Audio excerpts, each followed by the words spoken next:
সংবাদ সবাইকে স্বাগত জানাচ্ছি। আমি ফিরোজ তোহা। শুরুতেই সংবাদ শিরোনাম।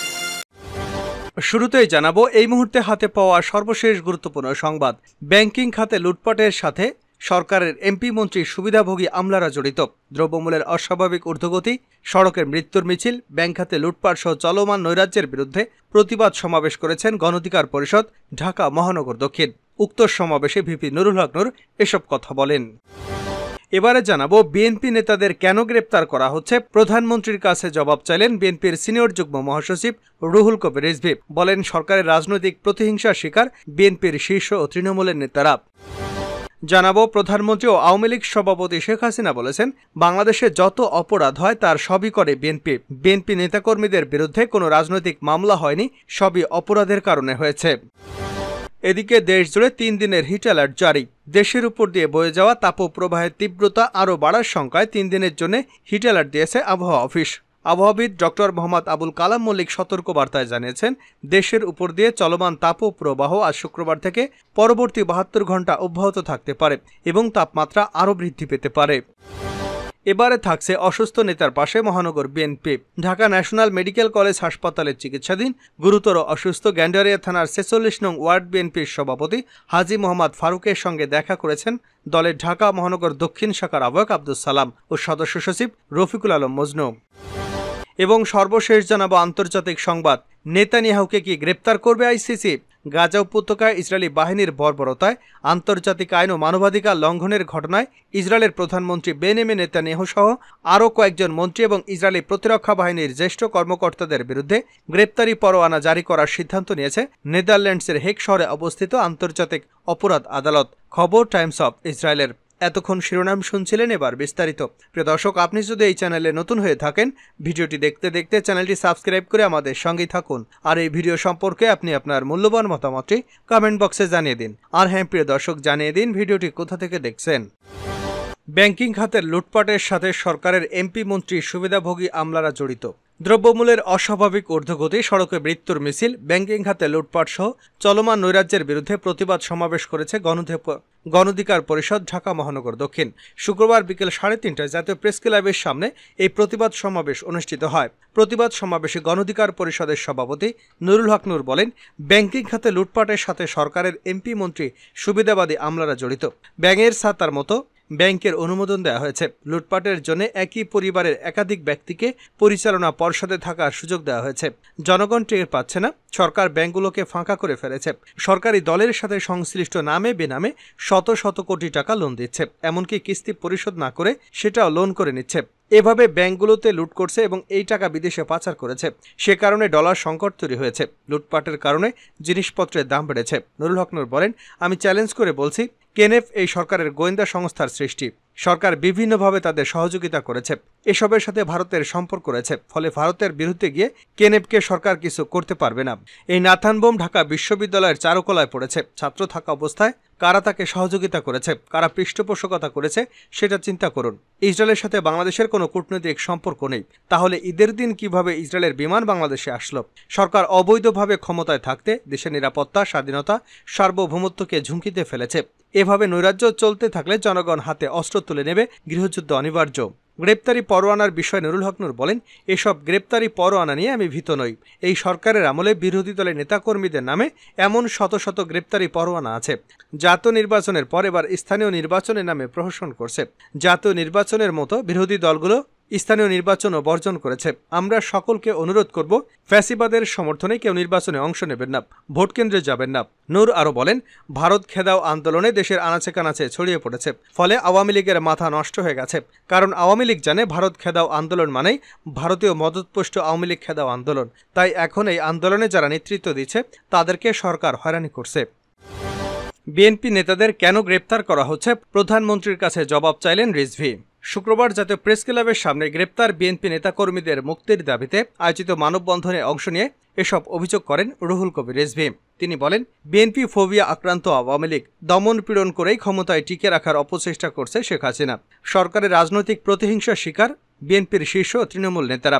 এ সময় বিএনপি নেতাকর্মীদের উপর হামলা, মামলা ও নির্যাতন নিয়ে প্রধানমন্ত্রী শেখ হাসিনার কাছে জবাব চান রিজভী। বলেন, সরকার সবসময় মিথ্যাচার করছে। একই অনুষ্ঠানে অংশ নিয়ে ঢাকা মহানগর দক্ষিণ বিএনপির আহ্বায়ক আব্দুল সালাম বলেন, নেতাকর্মীদের জেলে নিয়ে বিএনপির আন্দোলন দমানো যাবে না। গণতন্ত্র প্রতিষ্ঠা এবং সরকারের পতন না হওয়া পর্যন্ত রাজপথে আন্দোলন চলবে। নির্যাতিত বিএনপির কর্মীদের তালিকা মির্জা ফখরুল কিংবা রিজভী দেবে না। পুলিশের কাছ থেকে তালিকা নিতে আওয়ামী লীগের সাধারণ সম্পাদক উবায়দুল কাদেরকে পরামর্শ দেন আব্দুল সালাম।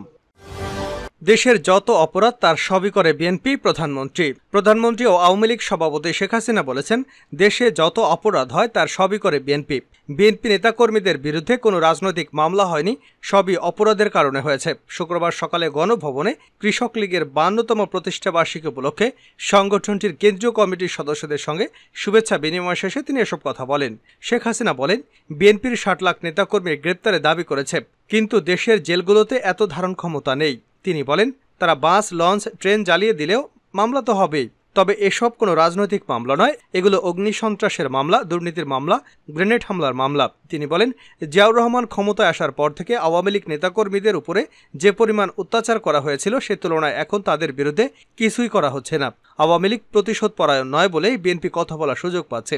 আমরা প্রতিশোধ নিতে ব্যস্ত থাকিনি, আমরা মেধা কাজে লাগিয়েছি দেশের উন্নয়নে। প্রধানমন্ত্রী বলেন, বিএনপি কখনই চায়নি এদেশ খাদ্যে স্বয়ংসম্পূর্ণ হোক, তারা চেয়েছে অন্য দেশ থেকে ভিক্ষা করে দেশ চালাতে। একসময় যারা নুন ভাতের কথা বা ডাল ভাতের কথা চিন্তা করতে পারত না, এখন তারা মাছ, মাংস, ডিমের কথাও চিন্তা করেন। ফলে যারা সরকারের সমালোচনা করেন তাদের সেগুলো মাথায় রেখে উন্নয়ন হয়েছে কিনা সেটা বিবেচনা করতে হবে। সরকার কৃষিতে 26,000 কোটি টাকা ভর্তুকি দিচ্ছে জানিয়ে শেখ হাসিনা টেকসই উন্নয়নে সমবায়ে জোর দেওয়ার আহ্বান জানান। পাশাপাশি খাদ্য উৎপাদন বাড়াতে 1 ইঞ্চি জমিও অনাবাদি রাখার পরামর্শ দেন। এ সময় ফসল উৎপাদন এবং খাদ্য নিরাপত্তা নিশ্চিত করার পাশাপাশি পরিবেশ রক্ষার দিকে খেয়াল রাখার পরামর্শ দেন শেখ হাসিনা। দেশে খাদ্য উৎপাদন বেড়েছে উল্লেখ করে তা ধরে রাখতে কার্যকর ভূমিকা চান কৃষক লীগ নেতাকর্মীদের কাছে। তিনি বলেন, উৎপাদন বাড়িয়ে আমদানি নির্ভরতা কমাতে হবে। দেশ জুড়ে 3 দিনের হিট অ্যালার্ট জারি। দেশের উপর দিয়ে বয়ে যাওয়া তাপপ্রবাহের তীব্রতা বাড়ার শঙ্কায় 3 দিনের জন্য হিট অ্যালার্ট জারি করেছে আবহাওয়া অফিস। আবহাওয়াবিদ ডক্টর মোহাম্মদ আবুল কালাম মল্লিক সতর্কবার্তায় জানিয়েছেন, দেশের উপর দিয়ে চলমান তাপপ্রবাহ আজ শুক্রবার থেকে পরবর্তী 72 ঘন্টা অব্যাহত থাকতে পারে এবং তাপমাত্রা আরও বৃদ্ধি পেতে পারে। এছাড়া জলীয় বাষ্পের আধিক্যের কারণে অস্বস্তি বৃদ্ধি পেতে পারে। অন্য এক পূর্বাভাসে বলা হয়েছে, লঘুচাপের বর্ধিতাংশ পশ্চিমবঙ্গ ও তৎসংলগ্ন এলাকায় অবস্থান করছে। মৌসুমী স্বাভাবিক লঘুচাপ দক্ষিণ বঙ্গোপসাগরে অবস্থান করছে। আগামীকাল শনিবার সকাল পর্যন্ত ঢাকা, চট্টগ্রাম ও সিলেট বিভাগের 2-1 জায়গায় অস্থায়ীভাবে দমকা ঝোড়ো হাওয়া সহ বৃষ্টি, বজ্রসহ বৃষ্টি হতে পারে। সেই সঙ্গে কোথাও কোথাও বিক্ষিপ্তভাবে শিলাবৃষ্টি হতে পারে। এছাড়া দেশের অন্যত্র স্থায়ীভাবে আংশিক মেঘলা আকাশ সহ আবহাওয়া প্রধানত শুষ্ক থাকতে পারে। জানাবো আন্তর্জাতিক সংবাদ। নেতানিয়াহুকে কি গ্রেপ্তার করবে আইসিসি? গাজা উপত্যকায় ইসরায়েলি বাহিনীর বর্বরতায় আন্তর্জাতিক আইন ও মানবাধিকার লঙ্ঘনের ঘটনায় ইসরায়েলের প্রধানমন্ত্রী বেঞ্জামিন নেতানিয়াহু সহ আরও কয়েকজন মন্ত্রী এবং ইসরায়েলি প্রতিরক্ষা বাহিনীর জ্যেষ্ঠ কর্মকর্তাদের বিরুদ্ধে গ্রেপ্তারি পরোয়ানা জারির সিদ্ধান্ত নিয়েছেন নেদারল্যান্ডসের হেগ শহরে অবস্থিত আন্তর্জাতিক অপরাধ আদালত আইসিসি। খবর টাইমস অফ ইসরায়েলের। শিগগিরই এই গ্রেপ্তারি পরোয়ানা জারি হতে পারে বলে বিশেষ সূত্রে জানা গেছে। সম্ভাব্য এই পদক্ষেপ ঠেকাতে তাই সম্প্রতি নিজ কার্যালয়ে জরুরি বৈঠক ডেকেছিলেন নেতানিয়াহু। ইসরায়েলের বর্তমান যুদ্ধকালীন বিশেষ মন্ত্রিসভার বিচার বিষয়ক মন্ত্রী ইয়ারিভ লেভিন, স্ট্র্যাটেজিক অ্যাফেয়ার্স বিষয়ক মন্ত্রী রন ডারমার, পররাষ্ট্রমন্ত্রী ইসরায়েল কাটজ এবং সরকারপন্থী বেশ কয়েকজন আইনজীবীও আইন বিশেষজ্ঞ উপস্থিত ছিলেন।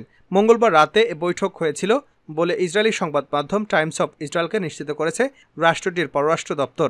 বুধবার জেরুজালেমে সফরে গিয়েছিলেন যুক্তরাজ্যের পররাষ্ট্রমন্ত্রী ডেভিড ক্যামেরন এবং জার্মানির পররাষ্ট্রমন্ত্রী অ্যানালিনা বেয়ারবক। তাদের সঙ্গে বৈঠকের সময় আইসিসির সম্ভাব্য গ্রেপ্তারি পরোয়ানার বিষয়টি নেতানিয়াহু তুলেছিলেন বলে জানা গেছে। পরোয়ানা ঠেকাতে এই 2 দেশের সরকারের সহযোগিতাও চেয়েছেন তিনি। প্রসঙ্গত 2014 সালে হামাস এবং আইডিএফ এর মধ্যে ব্যাপক সংঘাত হয়েছিল। সেই যুদ্ধে সংগঠিত মানবতা বিরোধী অপরাধগুলো নিয়ে 2019 সালে তদন্ত শুরু করার ঘোষণা দেয় আইসিসি। পরে করোনা মহামারীর কারণে প্রায় 1.5 বছর এই কাজ স্থগিত থাকার পর 2021 সালে 23 মার্চ ফের তদন্ত শুরু করে আইসিসি। সেই তদন্তের অংশ হিসেবে গত ডিসেম্বরে ইসরায়েল সফরে এসেছিলেন আইসিসির শীর্ষ প্রসিকিউশন করিম খান। ইসরায়েলি প্রশাসন এবং সেনাবাহিনীর আপত্তির কারণে গাজা সফরে যেতে পারেনি তিনি। তবে ওই সফর শেষে ফিরে যাওয়ার আগেই তিনি বলেছিলেন, গত 7 অক্টোবর হামাসের হামলা এবং তার জবাবে ইসরায়েলি বাহিনীর অভিযান কোনো স্বতঃস্ফূর্ত ঘটনা নয় এবং যেসব সহিংসতা পূর্বে হয়েছে এবং এখনও হচ্ছে সেসব হামাস এবং আইডিএফের পূর্ব পরিকল্পিত বলে মনে করছেন তিনি। এ সংক্রান্ত কিছু সাক্ষ্য প্রমাণও তার হাতে রয়েছে বলে উল্লেখ করেছিলেন তিনি। করিম খানের সফরে 3 মাসের পর এই গ্রেপ্তারি পরোয়ানা জারির প্রক্রিয়া আইসিসি শুরু করেছে বলে জানা গেছে, যা নিয়ে উদ্বেগে পড়েছে ইসরায়েল সরকার।